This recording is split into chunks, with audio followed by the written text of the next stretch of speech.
బాబులేని బిడ్డ వల్ల నువ్వైతే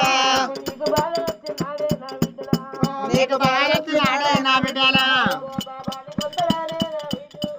బాబా అనిపిస్తానే నా బిడ్డలా